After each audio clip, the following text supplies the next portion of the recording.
Today's passage is Mark chapter 11 verse 27 to chapter 12 verse 12. And they came again to Jerusalem, and as he was walking in the temple, the chief priests and the scribes and the elders came to him, and they said to him, "By what authority are you doing these things, or who gave you this authority to do them?"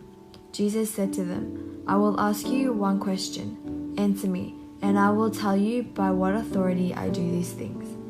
Was the baptism of John from heaven or from man? Answer me." And they discussed it with one another, saying, "If we say, from heaven," he will say, "Why then did you not believe him? But shall we say, from man?" They were afraid of the people, for they all held that John really was a prophet. So they answered Jesus, "We do not know." And Jesus said to them, "Neither will I tell you by what authority I do these things." And he began to speak to them in parables. A man planted a vineyard and put a fence around it and dug a pit for the winepress and built a tower and leased it to the tenants and went into another country. When the season came, he sent a servant to the tenants to get from them some of the fruit from the vineyard. And they took him and beat him and sent him away empty-handed. Again he sent to them another servant, and they struck him on the head and treated him shamefully. And he sent another, and him they killed. And so with many others, some they beat, and some they killed. He had still one other, a beloved son. Finally he sent him to them, saying, "They will respect my son." But those tenants said to one another, "This is the heir. Come, let us kill him, and the inheritance will be ours." And they took him and killed him and threw him out of the vineyard. What will the owner of the vineyard do? He will come and destroy the tenants, give the vineyard to others. Have you not read the scripture? The stone that the builders rejected has become the cornerstone. This was the Lord's doing, and it is marvelous in our eyes. And they were seeking to arrest him, but feared the people, for they perceived that he had told the parable against them. So they left him and went away. I believe this is word of living God. Amen.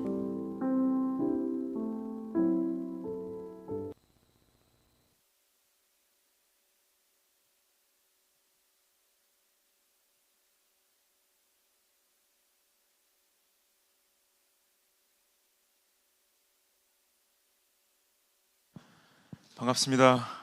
멜번 서부교회 손석훈 목사입니다. 제가 작년에 여기 2번 정도 와서 설교를 했었는데 온라인으로만 해서 굉장히 섭섭했는데 와서 얼굴 뵈니까 너무너무 좋네요. 하나님께서 이 시간에 우리의 주인 되시고 우리 예배 받으시기 합당하십니다. 예배의 성숙도는 어디서 나타나냐? 한 사람 한 사람이 얼마나 하나님께 집중하고 있나, 하나님의 음성을 듣고 있나에 있습니다. 이 시간에 하나님께서 우리 각자에게 말씀하시고 우리를 복음으로 변화시키시길 기도합니다. 함께 같이 기도하시고요, 우리 말씀 나누도록 하겠습니다. 하나님 감사합니다. 하나님 찬양합니다. 주님 살아계심, 주님 우리의 다스리심, 주님 왕되심, 구원자 되심 찬양합니다. 시간에 주님 말씀 앞에 섭니다. 주님 우리 영혼이 주님을 갈망하고 주님을 갈급해하고 있습니다. 주님 우리의 영혼 깊숙이 오셔서 예수님이 주시는 평안과 은혜를 우리가 만끽하고 누릴 수 있도록 인도하시고 붙잡아 주시옵소서. 감사하며 사랑해 주 예수 그리스도의 이름 받들어 간절히 드렸습니다. 아멘.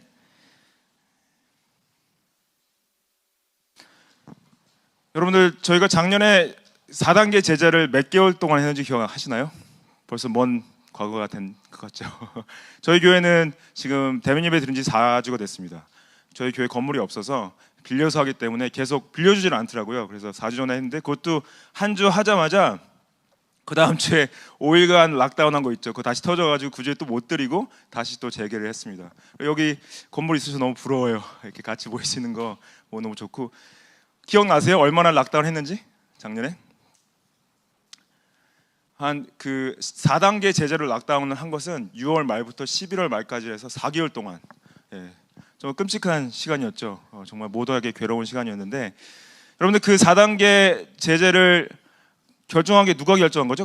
그 결정권이 누구한테 있었습니까? 예, 빅토리아 수상한테 있었죠. 그 수상이 그 결정권을 누가 준 거죠? Who gave him the authority to give us a lockdown? 그렇죠, 우리가 준 거죠. 여러분들이 그분을 위해서 선거를 할 때 보팅을 하셨건 안 하셨건 일단 법적으로 그분한테 권위가 간 거죠. 그래서 그분의 결정으로 저희가 락다운에 들어가고 또 5일간에 또 락다운에 들어가고, 지금 아마 계단에 미끄러져가지고 다쳤다 그러더라고요. 갈비뼈가 좀 부러졌다 그러는데, 아무튼 이 그분이 하는 결정들, 그 권위를 사람들이 준 거기 때문에 법적으로 우리가 따라야 될 부분이 있죠. 이 권위에 대한 부분에 있어서 오늘 이 말씀이 예수님의 권위는 그럼 누가 준 걸까요? 사람들이 준 건가요? 예, 하나님이 주신 거죠. 예, 이 권위에 대한 부분을 그 당시 유대인 종교 지도자들이 와서 그 권위에 대한 걸 챌린지하는 모습이 나오고, 그것을 예수님께서 비유로 어떻게 설명하시는지에 대한 부분이 나옵니다. 말씀 마가복음 11장 27절을 이렇게 시작해요. 그들이 다시 예루살렘에 들어가니라 예수께서 성전에서 거니실 때 대제사장들과 서기관들과 장로들이 들어와 나왔다 그래요. 이때 이 마가복음 말씀이요, 고난주간에 있던 일들입니다. 고난주간 일주일간에 있던 일들 중에 이제 화요일날 있던 일들인데, 고난주간 첫 번째 날, 그 일요일날 있었던 일이 뭐냐면은 예수님께서 예루살렘 성에 들어가시는 거예요. 그 다음날 월요일날 있었던 일이 무엇이냐? 예수님께서 들어가셔서 성전에 있는 장사하는 사람들, 돈 바꾸는 사람들을 다 몰아내셨죠. 그다음 이제 화요일날 다시 들어왔다는 거죠. 근데 왜냐하면 지내시는 것을 예루살렘 성 안에서 지내신 게 아니라 밖에 숙소가 있으셔서 매일 나갔다 들어왔다 하신 거였어요. 화요일날 들어왔는데 이 대제사장들과 서기관들과 장로들 세 그룹이 나오죠. 하이 프리스트, 그리고 또 스크라이브스, 그리고 엘더스. 이 사람들이 세 그룹이 무엇을 나타내냐? 당시 유대 최고 권위를 가진 종교 기관인 산헤드린을 나타냅니다. 그 산헤드린의 공회가 이 사람들을 보낸 거예요, 예수님께. 왜 보냈을까요? 왜냐하면 산헤드린 공회가 이 성전 안에서 벌어지는 장사와 그 돈 바꾸는 것, 이 장사를 한 이유가 뭐였어요? 당시 제사에 쓰이는 재물을 파는 걸 했죠. 그리고 또 성전세를 냈어야 됐어요. 템플 텍스. 그러면은 먼 지역에서 온 사람들이 성전세를 낼 때 돈을 바꿔서 냈어야 되는데, 이 사람들이 당시 예수님께서 왜 화를 내셨습니까? 성전 그 재물을 팔고 돈 바꾸는 거에 대해서. 왜냐면 그걸로 인해서 엄청난 이윤을 벌어들였어요. 돈을 엄청 많이 벌고 그거를 다 어떻게 보면은 그 산헤드린에 있는 그 지도자들이 허락을 한 거기 때문에 예수님께서 돈 때문에 화내신 건 아니죠. 왜냐하면은 성전은 기도하는 하나님의 집이다 말씀하셨는데, 예배하는 곳이 아니라 기도하는 곳이 아니라 너희들이 강도의 소굴을 만들었다 그랬죠. 그래서 다 몰아내셨어요.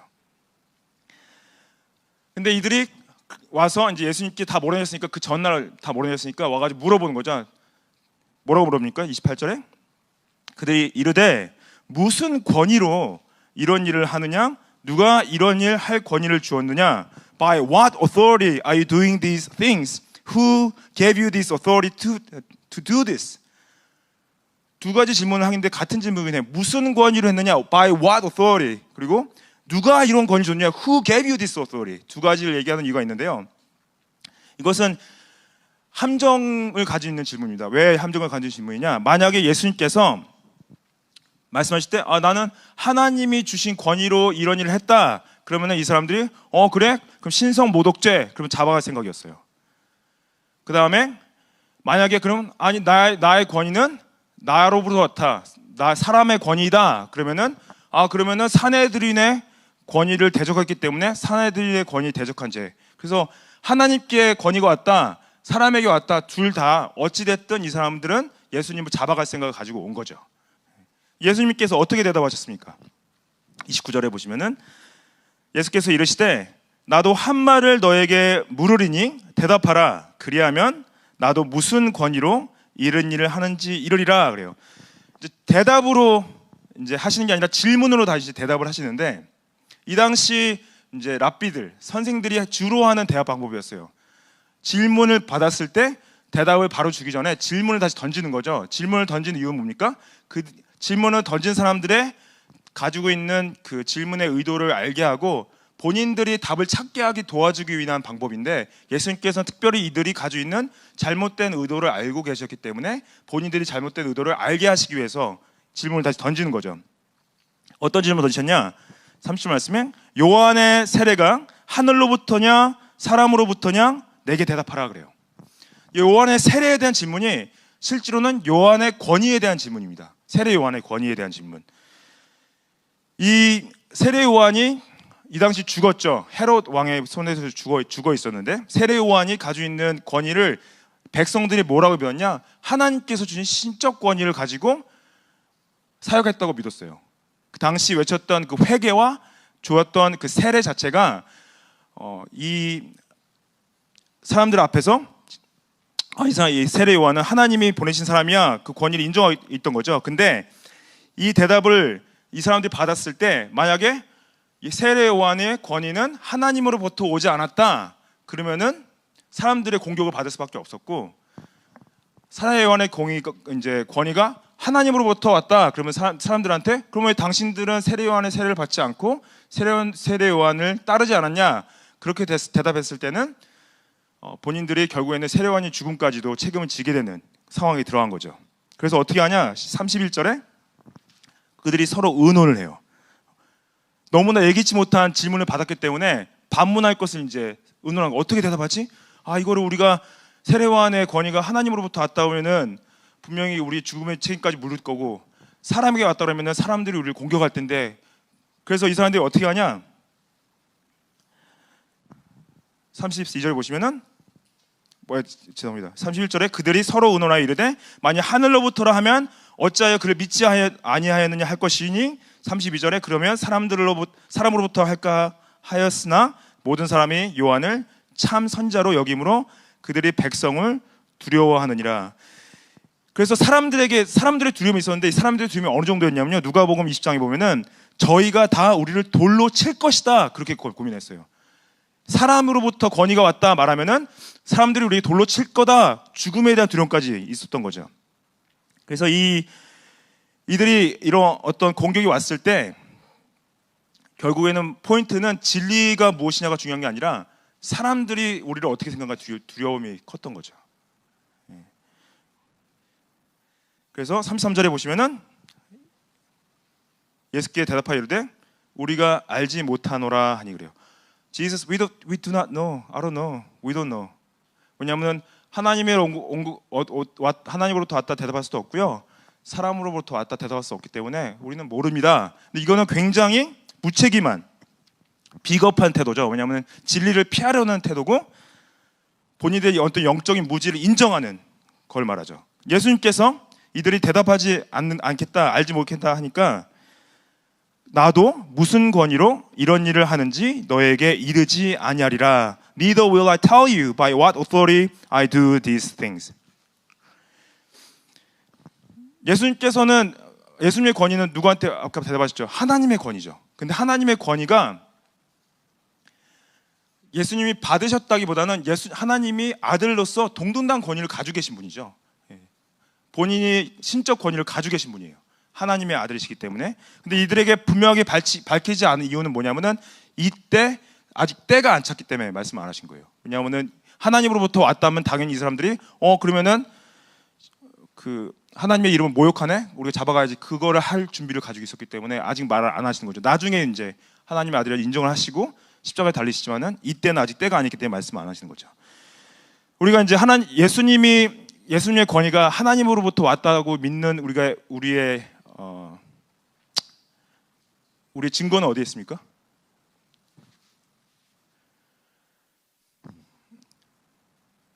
말씀에 있죠. 말씀에 있죠. 진리가, 하나님의 권위가 예수님께 있음을 선포하고 있죠. 이 권위에 대한 싸움이 교회사 가운데 계속 있었어요. 예수님의 권위가 말씀에 있는데 이거를 공격하는 것들이 계속 있었는데 세 가지를 얘기를 합니다. 전통과 그다음에 경험과 이성을 얘기해요. 전통을 얘기하는데, 혹시 만약에 성당이나 카톨릭 배경이 있으신데 이 말씀을 듣고 기분 나빠하지 마십시오. 왜냐하면은 이거는 이제 그냥 팩트니까, 성당이 믿는 교리를, 가르치는 교리를 이제 제가 말씀드리는 건데 성당이 말하는 가장 큰 권위는 어디 있는 줄 아세요? 성경에 있지 않습니다. 교황한테 있습니다. 왜 이 교황이 가장 큰 권위를 가지고 있는 것을 바티칸 공회 1870년대에 있었던 바티칸 공회에서 선포를 했어요. 근데 그 전부터 교리를 가르쳐 갖고 믿어왔지만은 확실하게 이제 이게 가장 큰 권위다. 교황의 무오성을 가르칩니다. Infallibility of popes. 그 교황분이 왜 이러한 교리를 가르치게 됐냐? 성당은요, 이 성경책 66권이죠. 이 성경책이 정경인 것을 결정한 게 누가 결정한 거예요? 교회가 결정을 한 거예요. 그렇죠? 이 66권이 교회가 결정했기 때문에 사도들의 직계인 교황이 가장 큰 권위를 가지는 것은 교회의 전통에 있기 때문에 교황이 가장 큰 권위를 가지고 있다 가르칩니다. 물론 이거를 아시는 성당 다니시는 분이 많지는 않으실 거예요. 그렇죠? 근데 이 교황이 가지고 있는 권위 자체가 어느 정도냐면은 말하는 것 자체가 무오류. 그래서 틀리지도 않다 이렇게 가르쳐요.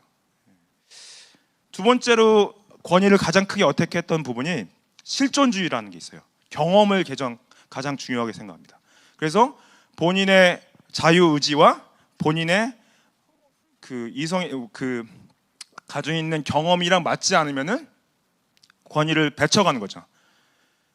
그래서 이 실존주의 철학이 굉장히 큰 영향을 줬어요. 특히 이제 계몽운동이 있으면서 그러면서 경험되어지지 않는 것들이 우리에게 진리가 아닌 것을 많이 영향을 줬죠. 칸트라든지 니체라든지 그런 분들.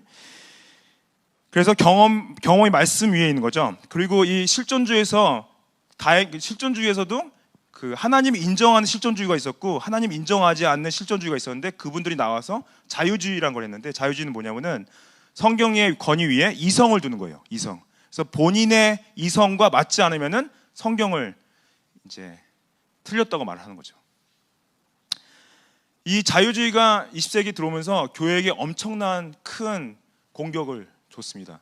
어느 정도는 이제 간단하게 얘기 드리면은 미국에 이제 지금은 돌아가셨지만 굉장히 유명한 이제 R.C. 스프롤이라는 목사님이 계셨어요. 그분은 스프롤 목사님은 제가 굉장히 존경하는 목사님인데 그분이 1960년대 신학교를 갔습니다. 근데 자유주의에 굉장히 큰 영향을 받은 신학교였어요. 갔는데 그 신학교 교수님이 강의를 시작할 때마다 똑같은 문구를 3번씩 외치고 시작했다고 합니다. 근데 그 문구가 뭐였냐면은 이것은 하나님의 말씀이 아닙니다. 이것은 하나님 말씀이 아닙니다. 이것은 하나님 말씀이 아닙니다. 하고 강의를 시작했대요. This is not the word of God. This is not the word of God. This is not the word of God 하면서 강의를 시작했대요. 뭐냐? 우리의 이성과 맞지 않는 것이 있기 때문에 하나님의 말씀이 아니다 가르쳤던 거죠.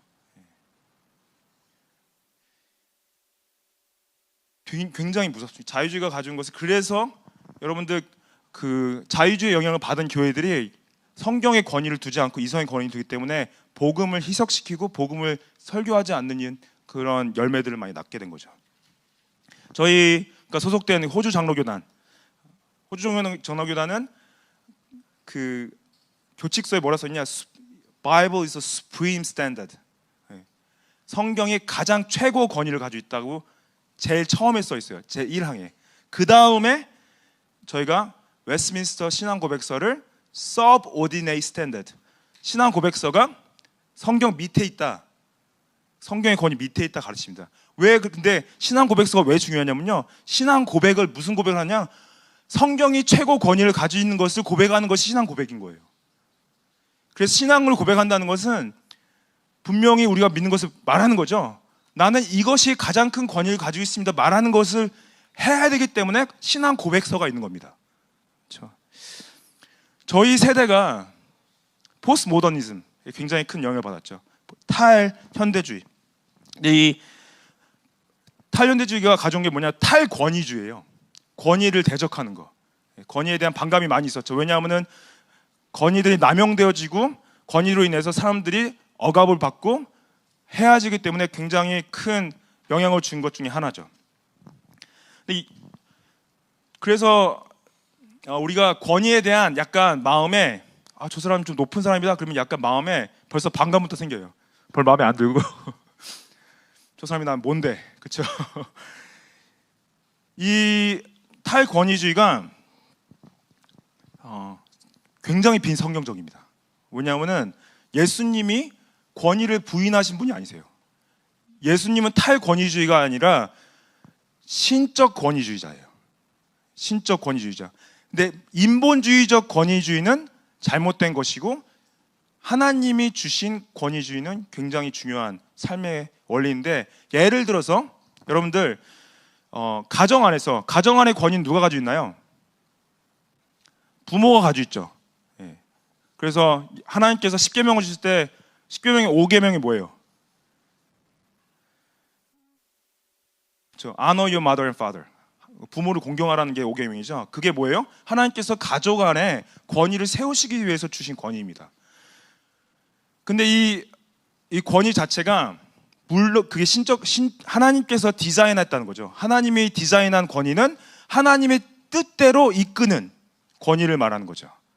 그리고 또 남편과 아내 중에 권위를 누가 가지고 있어요? 예. 남편이 가지고 있는 걸 하나님께 디자인하시죠. 예배소에서 말씀하시고 창세기부터 그렇게 디자인하신 거예요. 근데 여러분들 제가 저만 느끼는 건지 잘 모르겠는데 지금 이 탈권위주의 세대에 가장 큰 영향을 받은 이제 자녀 세대 보면은 저희는 어렸을 때 그렇게 부모님들한테 함부로 했던 것 같지 않은데 우리 자녀 애들은 이렇게 함부로 저한테 하는지 잘 모르겠어요. 우리 그런 느낌 받으신 부모님들 안 계세요? 왜 이렇게 말을 나한테 이렇게 함부로 하지? 나는 어렸을 때 부모님들한테 이렇게 안 했던 것 같은데. 예. 그게 뭐냐면은 탈권위주의, 포스트 모더니즘 때문에 아이들이 영향을 받아서 부모가 우습게 보이는 거죠. 예. 저 남편도.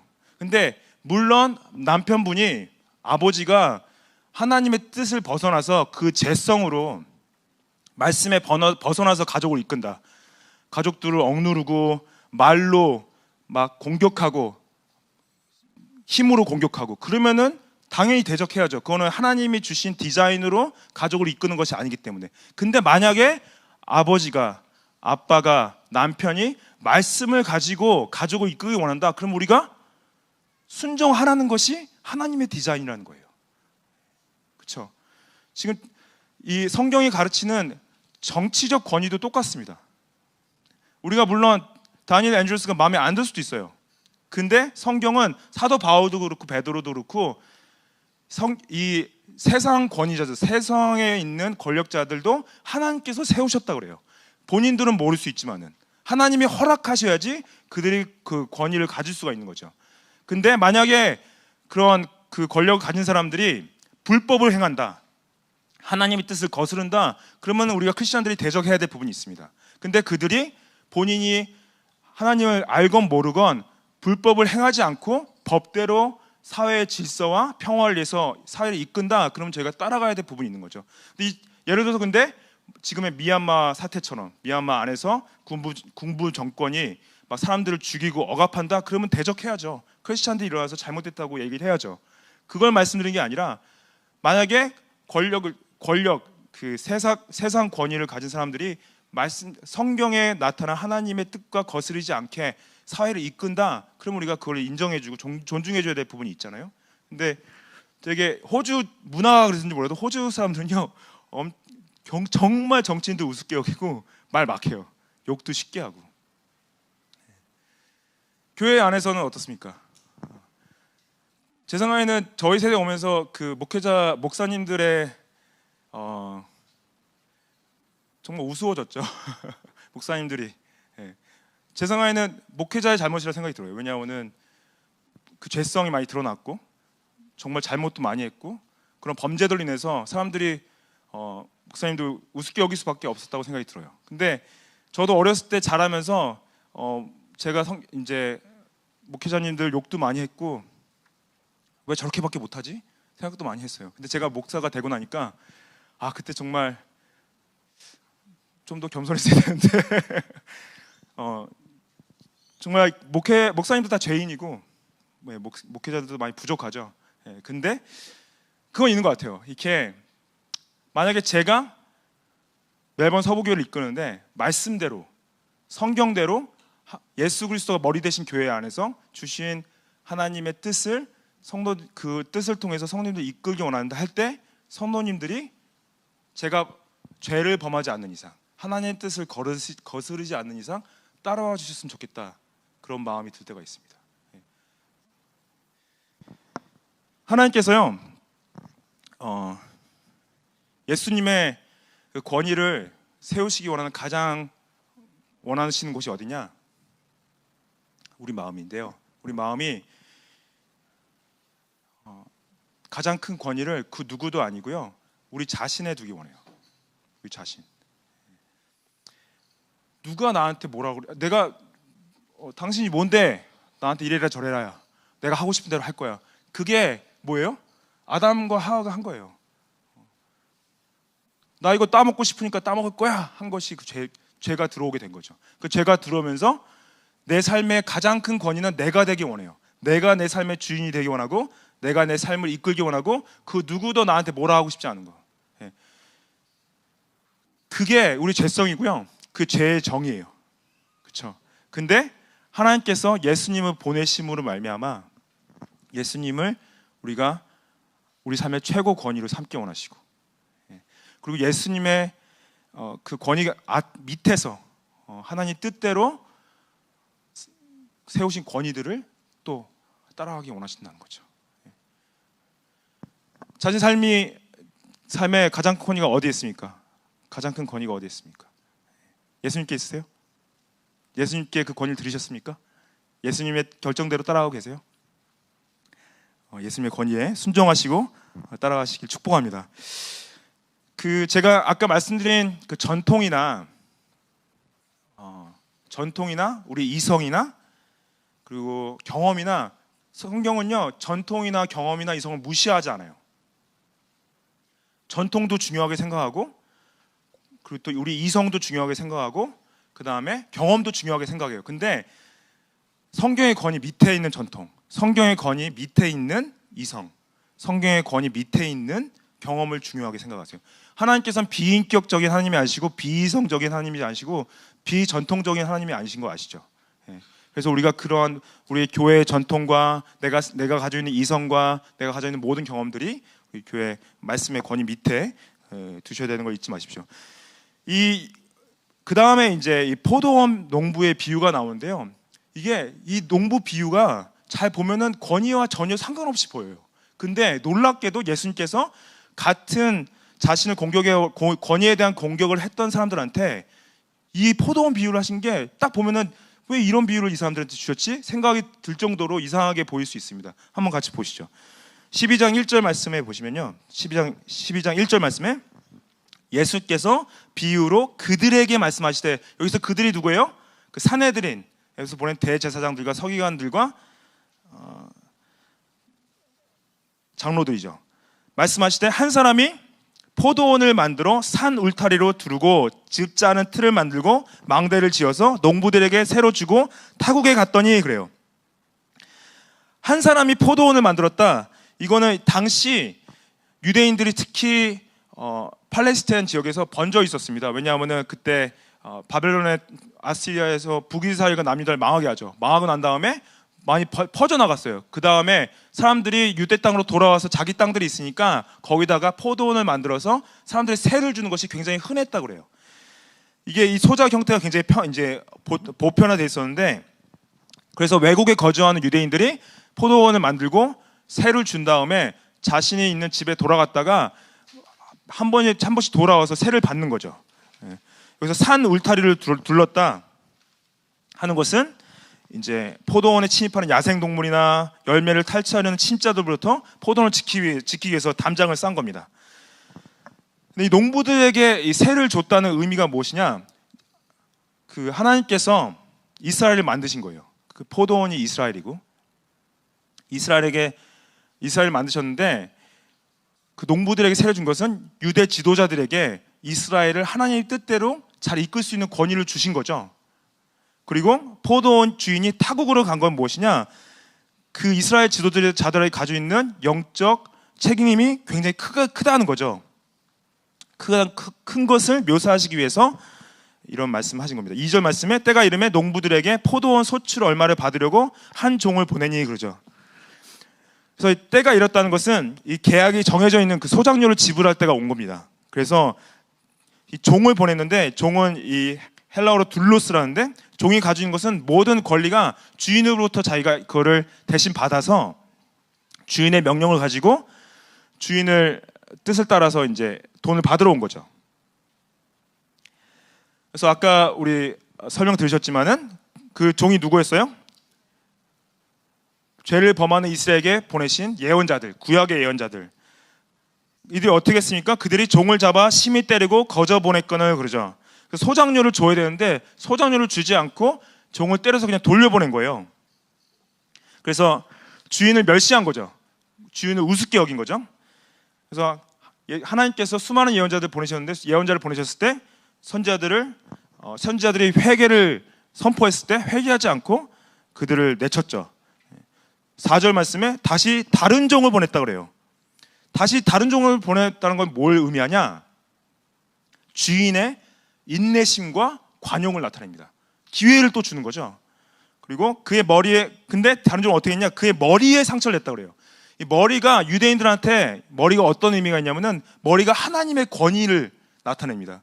근데 여러분들 유대인들 보시면 아직도 여기다 동그랗게 모자 쓰고 다니는 거 아시죠? 그냥 그 머리 자체가 가장 온 몸에서 가장 중요한 부분이라 생각해요. 거기가 하나님의 임재가 있는 곳이라 생각하기 때문에 거기를 되게 중요하게 생각하고 유대인들한테 있어서 머리를 친다 그러면 그냥 그 사람의 전 인격을 능욕하고 무시하는 거예요. 근데 여기서 종의 머리를 쳤다 하는 것은 종의 주인까지 능욕을 한 겁니다. 그리고 5절 말씀에 또 다른 종을 보내니 그들이 그를 죽이고 또 그 외 많은 종들도 더러는 때리고 더러는 죽인지라 그래요. 또 보냈다는 건 뭐예요? 주인이 더 많은 인내심으로 또 기회를 주는 거죠. 근데 이들의 악이 더더욱 심해진 거예요.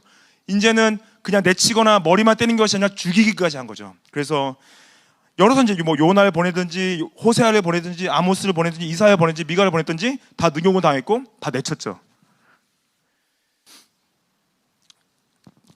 이제 6절 말씀에 한 사람이 남았으니 곧 그가 사랑하는 아들이라 최후로 이를 보내며 이르되 내 아들은 존대하리라 그러죠.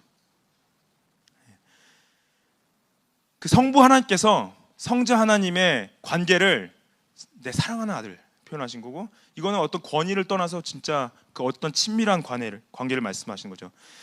이 최후라는 표현은 다른 복음서에 나타나지 않는 표현인데 어떤 분들은 이 하나님께서 아들을 보내셨을 때 이들이 자신의 아들을 무시하지 않을 것이다 말씀하신 것 자체가 이거 전지하신 하나님의 어떤 전지성을 잘못 표현한 게 아닌가 생각이 드는데 예수님께서 이 비유를 말씀하시는데 목적은 하나님 전지성을 말씀하시기 위한 게 아니라 예수님이 오셔서 죽임당하심을 말씀하시는 거죠. 7절 말씀에 그 농부들이 서로 말하되 이는 상속자니 자 죽이자 그러면 그 유산이 우리 것이 되리라. 그래서 이 농부들이 모여서 협의하는 장면이 나오죠. 마치 그 대사장 그 사람들이 아까 예수님과 대화하는데 모여서 협의하듯이 같이 죽이려는 상황이 나옵니다. 그 유산이 우리가 될 것이 생각하는 이유는 뭐냐면요. 이 당시 소유주가 없는 재산은요. 소유주가 없을 때 먼저 클레임한 사람, 이것이 내 것이다 한 사람이 가져가는 게 있었대요. 그렇기 때문에 만약에 이 농부들이 생각하기에 주인의 아들을 죽이면은 더 이상 이 농장이 주인이 없는 거니까 본인들이 취할 수 있다고 생각을 한 거죠. 근데 그런 생각 자체가 결국 유대 종교 지도자들이 산헤드린이 예수님을 죽인다는 그 생각과 똑같다고 드러내시는 거죠. 그래서 8절 말씀에 이에 잡아 죽여 포도원 밖에 내던졌다 그래요. 이 포도원은 이제 여기서 말하는 포도원은 예루살렘 성을 말하고 포도원 밖을 내쳤다는 것은 예루살렘 밖에서 죽였다는 거죠. 골고다 언덕에서 죽이시는 건데 이 당시 그 내쳤다는 거, 바깥에 광야에 내친 거는 뭐냐? 굉장히 그것도 능욕적인 죽음을 말해요. 왜냐하면 나가면은 동물들과 새들과 와서 죽은 몸을 다 잡아먹고 뜯기 때문에 굉장히 능욕적인 죽음을 얘기하는 거죠. 인격적으로 모독을 더하는 거예요. 그리고 9절 말씀에 그러면 이제 포도원 주인이 어떻게 하겠느냐? 와서 그 농부들은 진멸하고 포도원을 다른 사람들에게 주리라 그래요. 이게 이 말씀은 무슨 뜻이냐? 포도원의 주인의 인내와 기회와 이제까지 줬던 인내심이 끝이 있다는 거죠. His patience is not unlimited. It will end. 끝이 있다는 거예요. 더 이상 기회를 주지 않을 때가 온다는 거죠. 그리고 포도원을 다른 사람에게 준다. 이거는 실제적으로 역사적으로 어떻게 이루어진 거냐? AD 70년경에 로마의 디도 장군이 와서 예루살렘 성을 함락하고요, 그냥 다 쓸어버려요. 그리고 성전을 다 무너뜨려 버리죠. 그리고 예루살렘 나라가 없어지게 됩니다. 그리고 나서 이건 이제 이게 물리적인 의미를 떠나서 영적 의미를 갔을 때 복음이 유대인에게서 이방인에게로 가게 된 거. 하나님의 언약이 이방인들에게 통해서 이제 열려지고 역사되는 걸 보는 거죠. 10절 말씀에 너희가 성경의 건축자들이 버린 돌이 모퉁이의 머릿돌이 되었다 그래요. 이걸 이제 시편 118편 22절 23절을 이제 인용한 건데요. 이게 갑자기 또 생뚱맞게 들리죠. 건축자의 버린 돌은 뭐고 모퉁이의 머릿돌은 뭐지? 생각할 수 있어요. 이 당시 이 성전을 짓고 있었습니다. 근데 헤롯 왕이 이제 재건을 하고 있었는데 제일 처음 성전이 지어진 게 언제세요? 솔로몬 왕 때죠. 솔로몬 왕 때 성전을 제일 처음 질 때 엄청나게 큰 돌들, 비싼 돌들을 외국에서 가져왔어요. 근데 나르면서 만약에 돌이 깨지거나 돌이 이제 데미지가 된다면은 버린 거죠. 더 이상 성전에 쓰는 돈들은 귀한 돌들만, 깨지지 않는 돌만 썼기 때문에 버린 돌인데, 모퉁이 돌은 뭐냐? 모퉁이는 당시 굉장히 중요한 건물이나 중요한 걸 이제 건축물을 할 때 모퉁이 돌을 먼저 돌을 하나 세우고 그 돌을 통해서 이제 벽들을 세우기 시작하는 거예요. 그게 기초가 돼가지고 이쪽 벽도 세워지고 이쪽 벽도 세워지고 벽들이 올라가는 것. 모퉁이 돌은 그래서 완전히 기반이 된 건데, 건축자가 버린 돌이 모퉁이 돌이 되는 것 자체가 얼토당토한 일인 거예요. 근데 이게 무슨 뜻입니까? 건축자들이 버린 돌은 그 농부들이 죽인 아들, 유대 지도자가 죽인 예수 그리스도죠. 모퉁이 돌이 되셨다는 건 뭐예요? 교회의 머리가 되셨다는 거죠. 예수님께서. 그리고 11절 말씀에 이것은 주로 말미암아 된 것이요 우리 눈에 놀랐다 함을 읽어보지도 못하였느냐 하시니 그래요. This was the Lord's doing. 모퉁이 돌, 건축자들의 버린 돌이 어떻게 이 성전의 모퉁이 돌이 되냐? 하나님이 하셨다는 거죠. 인간의 이해로는 이해하기 힘들고 이해하기 너무 어려워요. 우리가 생각하는 권위는 어디서 오냐? 우리에게 생각하는 권위는 누가 가장 큰 군대를 가지고 있냐? 누가 가장 가장 많은 돈을 가지고 있냐? 누가 가장 큰 지식을 가지고 있냐? 누가 가장 큰 차를 타고 다니냐? 그것이 누가 가장 큰 많은 보팅을 받았냐? 그게 세상이 말하는 권위인데, 성경이 말하는 권위는 하나님이 하셨는데 건축자의 버린 돌이 모퉁이 돌이 되는, 십자가의 죽음을 통해서, 부활을 통해서 신적 권위를 확증하는, 이해할 수 없죠. 너무 놀라운 거죠. 우리가 생각하기에는 정말 엄청난 군대가 왔었어야 될 것 같은데, 우리가 생각하기에는 엄청난 큰 물질을 가지고 왔었어야 될 것 같은데, 우리가 생각하기에는 가장 많은 보팅을 받았어야 될 것 같은데, 하나님이 말하는 신적 권위는 희생적 사랑을 통해서 왔다는 거죠. 그래서 우리에게 말씀하시는 하나님이 디자인한 권위들은 모두가 다 희생적 사랑을 통해서 그 권위를 드러내고 나타내고 행하는 겁니다. 그게 예수님의 권위의 비밀이에요.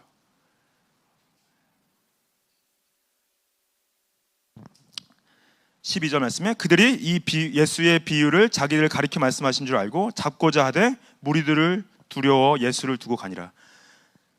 이들이 이 비유를 들었을 때 이해를 했어요. 아, 자신들이 농부구나. 그러면 어떻게 반응했어야 되냐?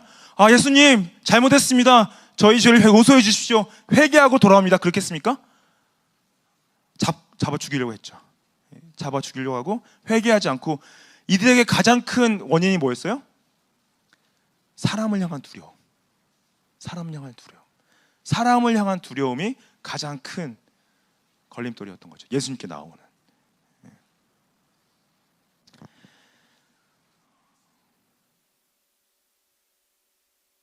우리가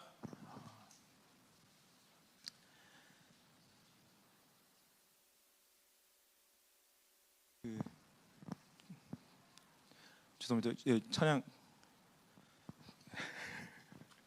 사인을 달라고 하셨는데 제가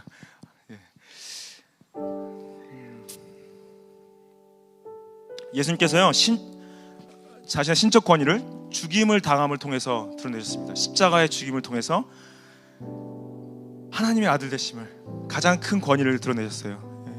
근데 우리가 두렵죠. 사람들의 눈길이 두렵고, 사람들의 마음이 두렵고, 사람들이 말하는 게 두렵고, 하지만 우리가 하나님께서 원하시는 것은, 하나님이 원하신 그 권위의 디자인은 뭐냐? 예수님의 그 희생적 사랑으로, 예수님의 그 십자가의 은혜로 우리도 동일하게 가족 안에서 남편으로, 아내로, 자녀들에게, 또 사회 안에서, 사회 일원으로, 교회 안에서 교회 일원으로 그런 것들을 우리가 하나님 앞에서, 예수님의 그 머리 되심 앞에서 순종하고 나아가는 것입니다.